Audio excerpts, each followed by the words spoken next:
Since the team got themselves adjusted to upper pads on Tuesday, August 20th, the Algonquin Tomahawks improved in all areas on Wednesday, August 21st. See ya. No mouth guard. Somebody else. Spataro. Yeah, nope. Sean Leahy. Sean Leahy. They started off practice by thudding it up in a series of head-to-head matchups known as Set the Tone, and as Coach Allen says, it sets the tone for practice. We started doing Set the Tone drills with some of our key players. We wanted to send out a couple key matchups that we thought would really get everybody excited. So you see. Oh yeah! Hey, go, Bobby! Come on, Devin! Let's go, Bobby! Switch hands, going! 66 is an odd number! Hey, let's go, Devin! Let's go, Bobby! Devin, get low! You see Rio and Brett Jolly going against each other. Everybody got excited for that.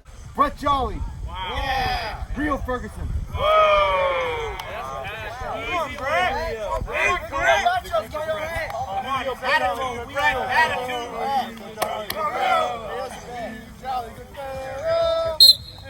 Oh, you got it. Eddie.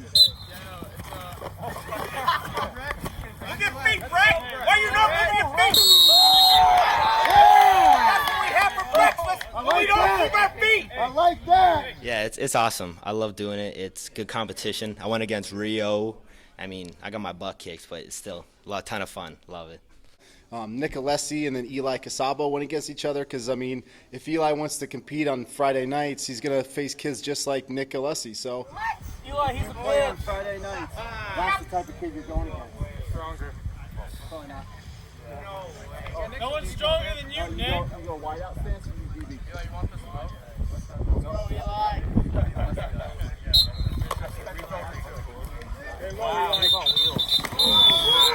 both of them responded well. Brett Jolly and Eli are pretty young kids, but they're going up against upperclassmen. So good experience for them.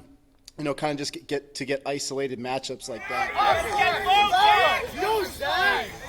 Drive your feet like that, Jack.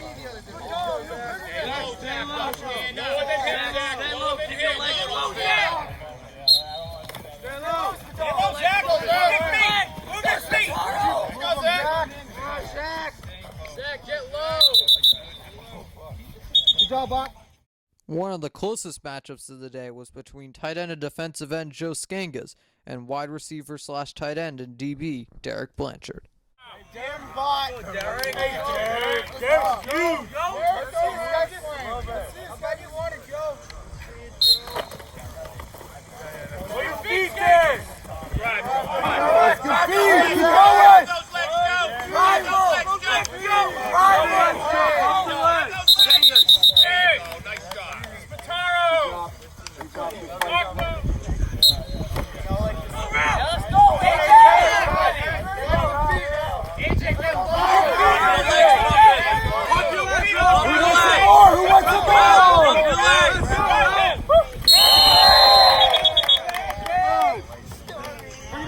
All right, hey, good job setting the tone. All right, we're going O Indy, okay? Offensive individual. You guys know where you're supposed to go? Yes, coach. Find that window for him.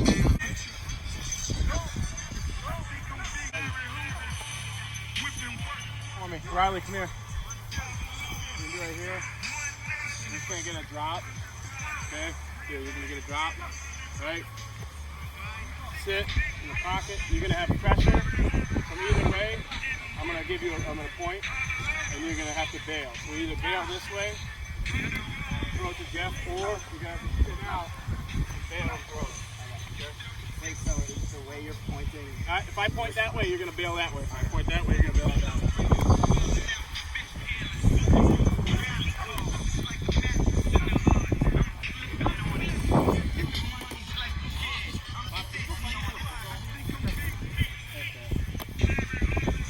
The ball bag should be somewhere.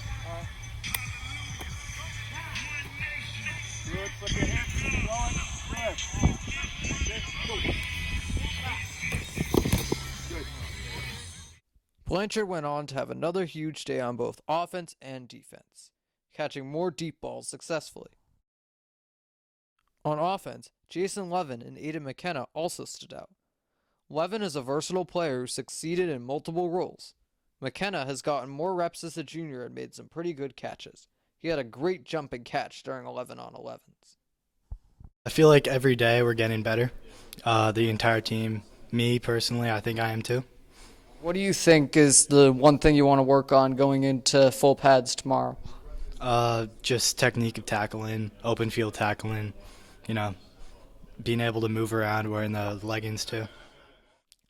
Nick Alesi, Jack Rafferty, and Ralph Gutierrez also had some pretty good catches on Wednesday.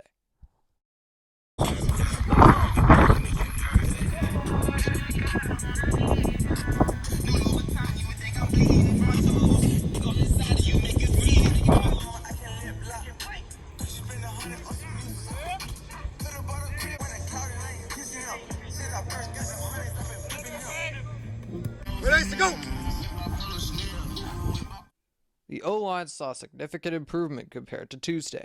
They also tried out some new contact drills. Offensive line, defensive line struggled a bit yesterday. How do you feel they were today compared to yesterday? Better. I mean, that's from film again and teaching in the classroom, but we did a period where we're just going against traffic barrels, right? So we walk to our blocking assignments, right? So we're really slowing everything down for them. And then after that, if we get it right the first time, then we'll go full speed, and then we'll go on to the next play. So we're trying to get a sense of mastery, if you will, for each play. Pick any backer. Don't get so confused, right? Okay.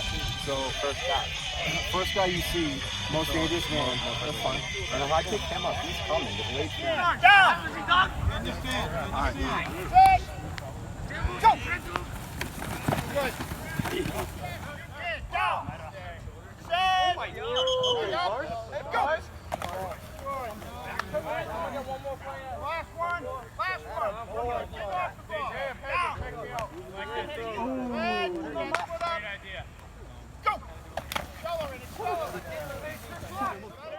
Unfortunately, the increase in contact meant more injuries as several T-Hawks went down. A couple players who were resting or hurt played with offensive coordinator Bill Griffin's son, Joey. Joey loves football and always spends a couple days of his summer watching the team at practice. On defense, John Fontecchio, Eli Casabo, Brett Jolly, and others continued to shine as they learned plenty from defensive coordinator Mark Allen and line coach Andy Brooks. Nobody released. What do they do? Our coach is I'm talking to someone yesterday. Over pursuit, AJ. Call your huddle. Huddle. I need you on the field in your positions. We call second group up. Where's my center in the second line group? I want you standing over there watching exactly what Brett Jolly is doing now, okay? I got that pull and I followed pretty far. Because of Pedro. Should I just Run on the quarterback. Okay. He blitzed, you would be the quarterback. Pagani's outside, so he would have to step out. You're still, so I just shift over and come over the top.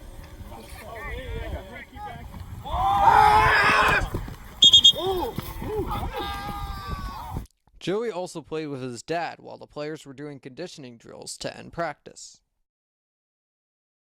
Who knows? Maybe we'll see Joey in a T-Hawks uniform at some point.